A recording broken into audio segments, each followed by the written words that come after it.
welcome to another episode of Fridays with Fawn. I'm Fawn Lopez, your host, and I'm publisher emeritus of Modern Healthcare. Today, I am talking with Deborah Bowen, President, CEO of the American College of Healthcare Executives, the ACHE. Deborah, our connection spans a significant period, about 23 years, since my journey at Modern Healthcare. Collaborating with you and this ACHE on the Hall of Fame award program was truly a personal honor. Throughout the years, we together had the privilege of acknowledging healthcare giants, luminaries, through this prestigious program, which is, I believe, healthcare's the highest honor in healthcare. So welcoming you as my guest today is not just a pleasure, but a genuine honor. Oh, thank you, Fawn. Your presence means so much. Yeah, I feel the same way about you. Thank you. Modern healthcare and our commitment to the Hall of Fame and recognizing so many great leaders. Thank you very much. Thank you for joining us. Yeah. Deborah, your journey with the ACHE spans has been substantial, with leadership roles dating back to the 90s. I'm curious to know when the idea of becoming a CEO first sparked your interest. And additionally, how did you go about preparing yourself for this significant role and responsibilities? Well, Fawn, first of all, it's a pleasure to be with you. I also consider it a personal honor given our history and even our careers, I think, have somewhat mirrored each other. You followed a longstanding person, Yes. And so did I. So, for those listening who knew Tom Dolan had been president and CEO of ACHE for 22 years.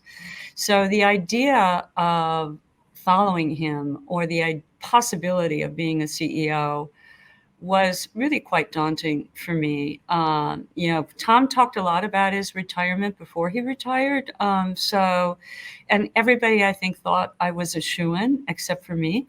So when it came to the time to apply, I had all the self-doubt and all the self sort of, questions that you ask yourself when such an opportunity comes along. I would have been the first woman. I would have been the first this. You start adding up all the things that could be at stake. And of course, that's not a great recipe for having a lot of confidence and entering into the interview process in a calm way. And there were 500 applicants. There was, never a question that there would be an interest and that ACHE would be well positioned.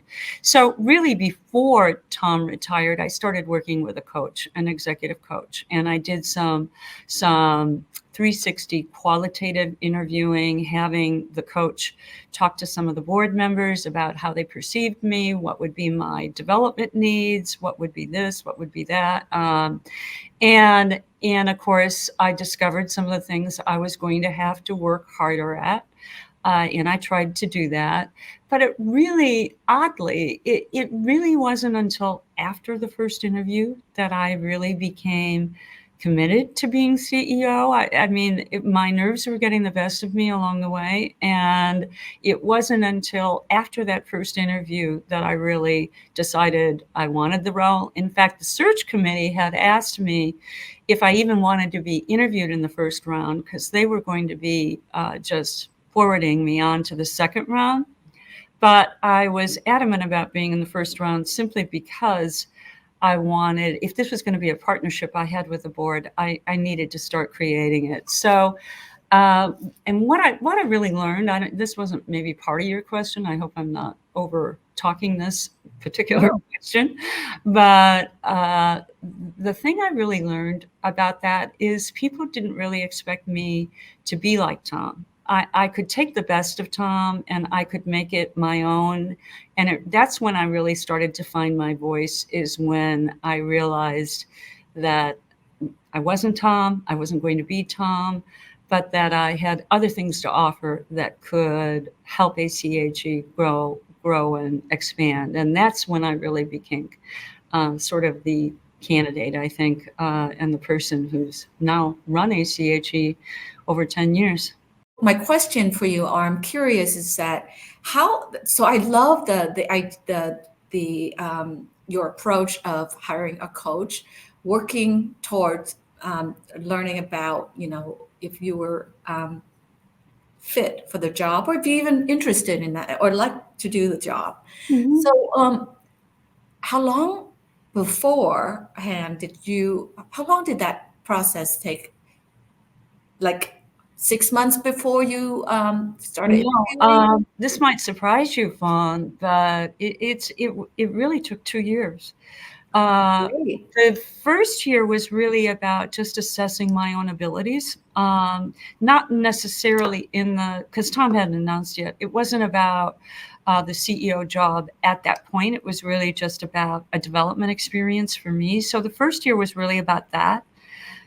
It wasn't until the second year of working with that coach that it became more focused on the job and how I would position Mm-hmm. myself in the suite of candidates that were offered to ACHE. So it was part of it was me and trying to assess where I fit and what the perception of me is, because sometimes people can think things about themselves that may or may not be true. So having a little data to validate that is always important.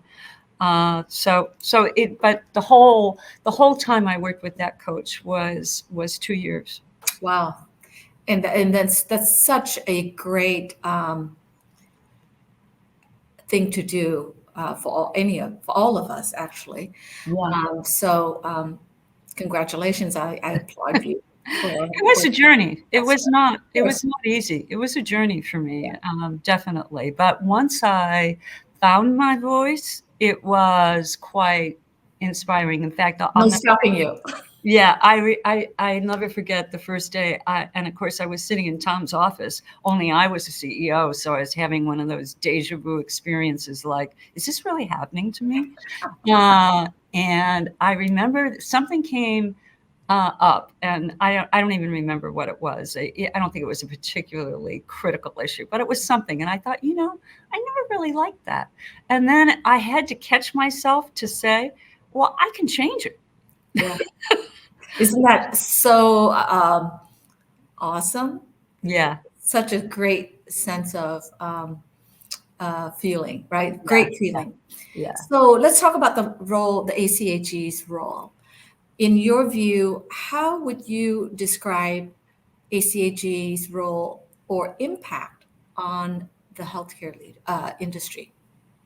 Well, probably, first of all, I think there's a lot of ways that we strive to help leaders. So we have 48,000 members. We provide 200,000 hours of education. We do scholarships. We do the whole array. But really what I think about when I think about the work that we do is it's not only educating, making sure leaders can do the job today as well as the job tomorrow, because we know the job of leadership is changing. We know the responsibilities are changing. We know we need to, be tech savvy and entrepreneurial and all of those other things that are top of mind. But we also know that there's a whole cadre of leaders behind these great leaders that also need inspiration. So I like to say we not only educate, engage, but we inspire leaders, because I believe that anybody in healthcare has an opportunity to make a difference. And whether you're a frontline nurse today or an occupational therapist. We're just seeing so much interest and appetite from people of so many different professions. And I think that that's the exciting part of healthcare is you can't really get to safety or equity without the clinical and the non-clinical leaders working together. So, yeah, there are lots of things we do. We have a credential. When we ask our members what's most important about our work, they always say the credential. But I also think this notion of helping people do the work when it's challenging, when people are burnt out, where they need a little spoonful, if not a tablespoon, or a truckload of hope.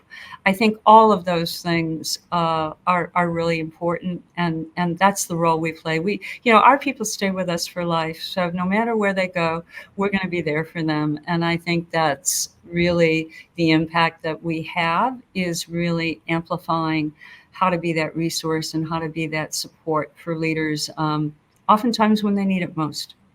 Such an enduring impact that the ACHE has made to the healthcare industry and the professionals, the leaders that are in it.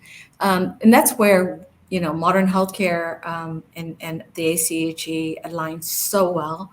It is also modern healthcare's mission is to help prepare and leaders to do their work successfully Right. with the news, information, data, insights that we provide. So that's why our two organizations have been able to work so well, collaborate so well together in the past, and Yeah, of course in the years ahead. totally agree. So in your current position, Deborah, you engage directly with executives, with leaders. And over your tenure at the ACHE, what stand out to you about leadership development, and what you observed within the healthcare industry about leadership? And conversely, what aspects have raised concerns from a leadership perspective for you? Yeah, well, there's so much going on in healthcare. We don't want for anything to do. I mean, there's plenty of things to do.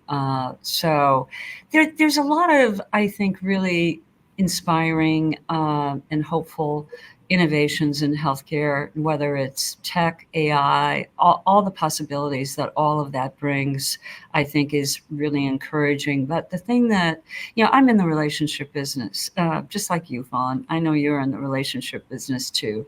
So what really inspires me most, and where I think the impact has really been for leaders, is really in just the courage, perseverance, and heart. I mean, business skills have always been important in leadership, but I think what we witnessed in the pandemic, and I think that stuck with us even in this new era, new normal, or whatever era we're in right now, is this notion that we are in a human business, and the heart of what we do and the humanity of what we do can't be lost.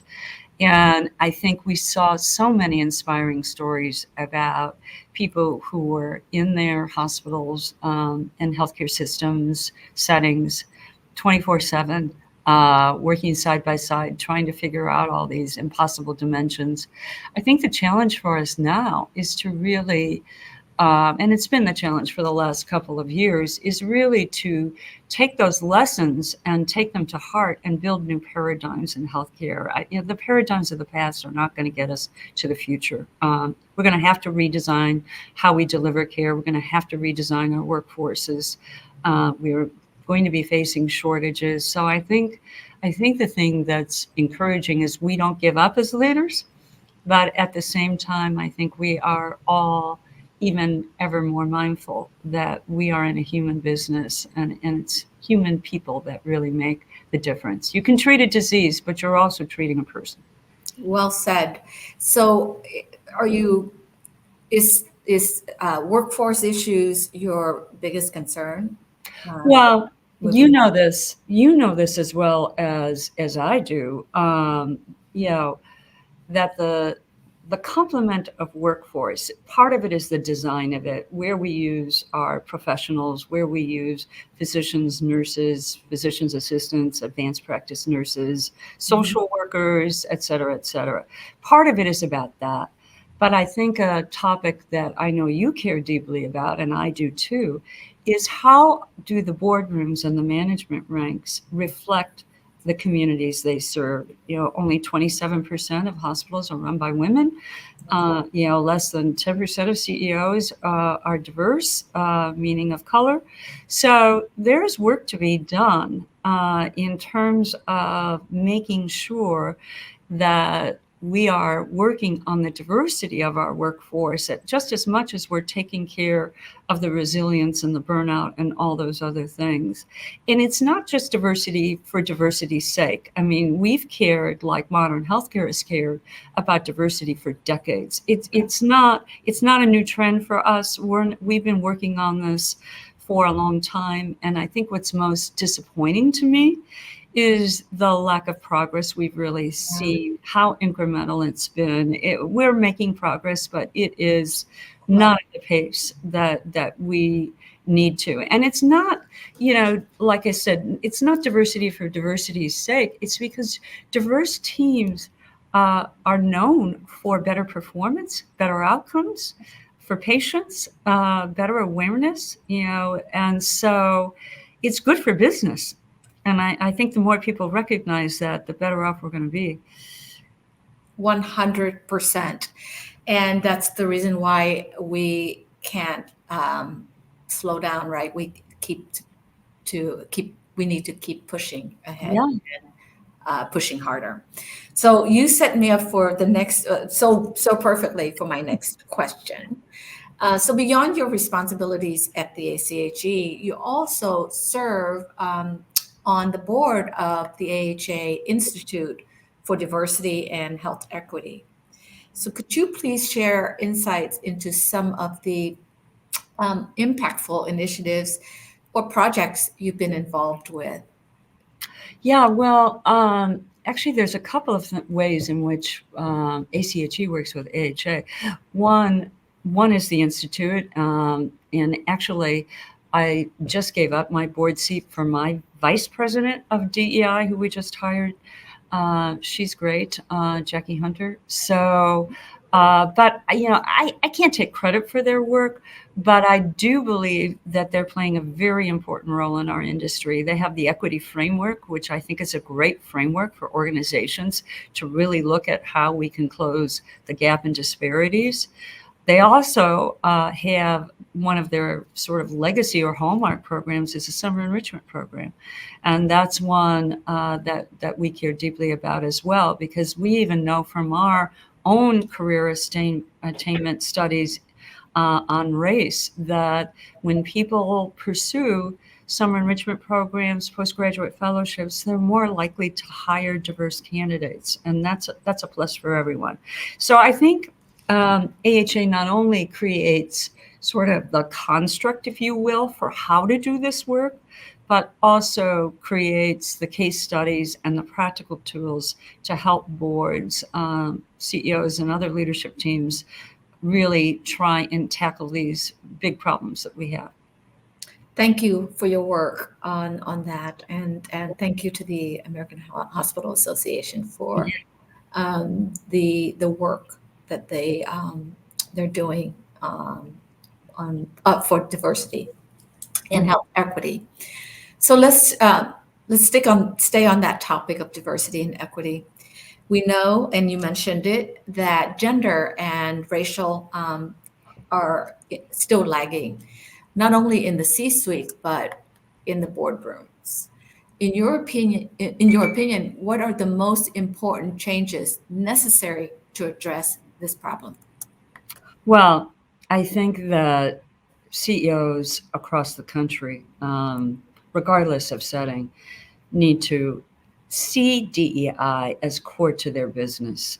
We are actually doing a series of studies, and we're doing them in conjunction with AHA, NAHSE, NALI, our own forums, Asian and LGBTQ, on how to really make sure that, you know, AHA has the equity framework. We're trying to build the leadership competencies that drive inclusive cultures. And it turns out there isn't a lot of insight into what leaders really do when they have inclusive cultures and what they do when they don't. Although probably what they do when they don't is more obvious. But so we're trying to demystify that mystery, so that we can understand what skills and competencies we really need to develop in leaders. But it always starts at the top. There's some great examples of people doing great things and really practicing this in their organizations, but there's also many who don't. And so I think it's a matter of really understanding that DEI is just not a thing you do that happens to be popular. It's really critical to patient care, patient outcomes, and how we do our business. And the more people believe in that, invest in that, grow their leadership acumen around it, the more I think we'll see traction. 100%. So let's shift our conversation to career development.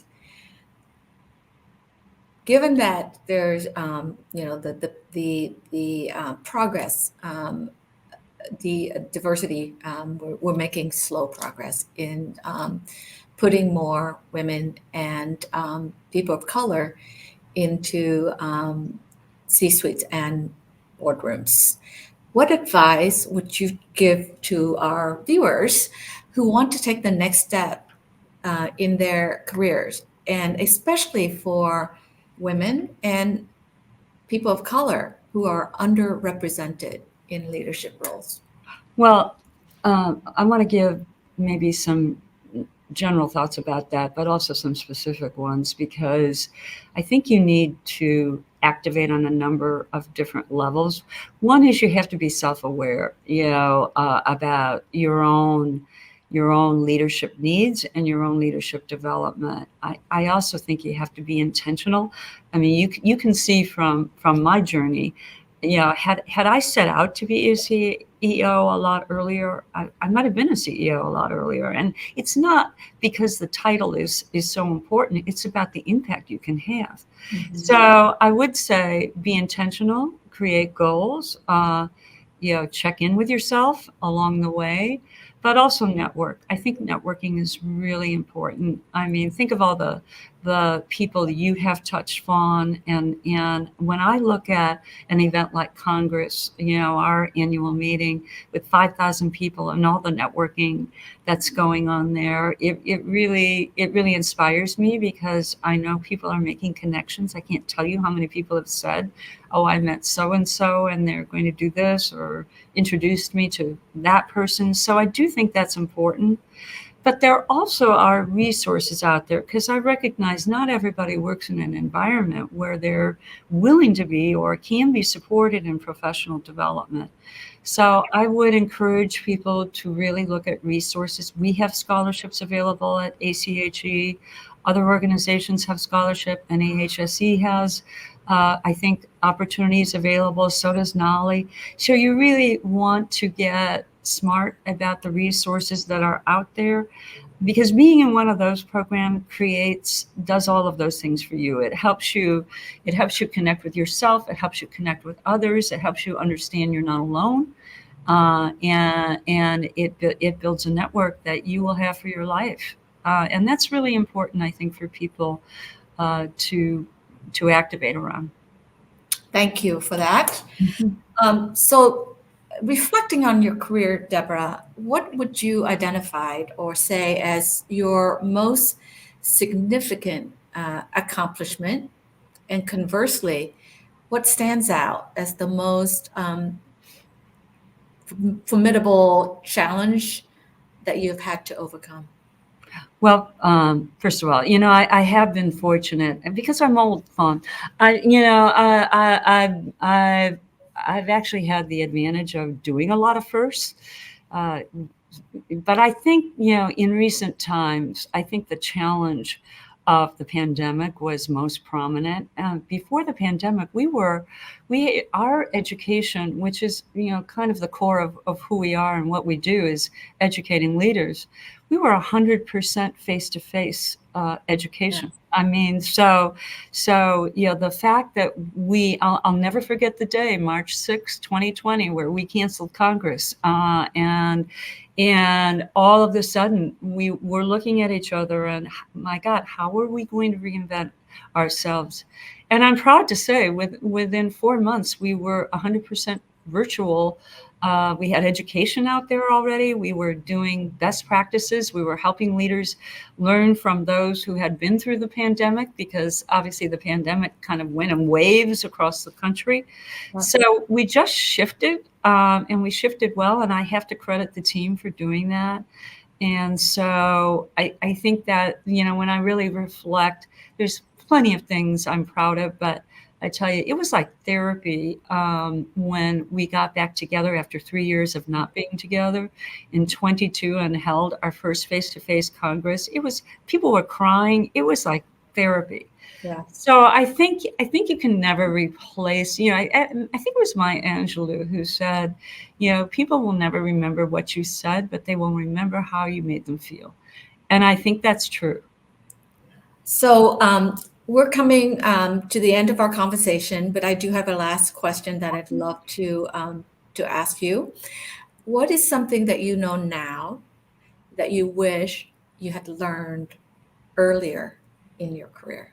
Well, it's funny that we're ending right where we started, for me, and that is, don't underestimate yourself.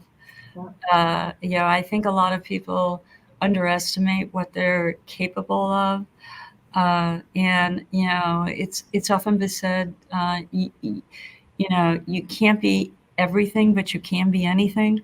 So, having that focus and not underestimating yourself, I think, is really, really important, because it all starts with you. At the end of the day, it all starts with the choices you make, who you think you are, how you show up when people are looking and when they're not. So, let me just say, I'm proud to be your friend and your colleague, because you live this every day. Well, the feelings are mutual. I am honored and proud to call you a friend. Yeah. And thank you for all the years, all the times that you've given me. And you've been such an incredible sounding board, Thank you. a great partner, Yeah. and someone who truly cares. And so thank you for that. Thank And you, thank Fawn. you for joining us today, because your presence and insights have added so much to this conversation, and so I can't thank you enough for your time and Thank you. sharing. I'm giving you a virtual hug. Oh, likewise, and to all of our viewers, thank you for joining us today. And as always, I look forward to seeing you again. And please take care of yourself and happy holidays. Thank you. Bye, everyone.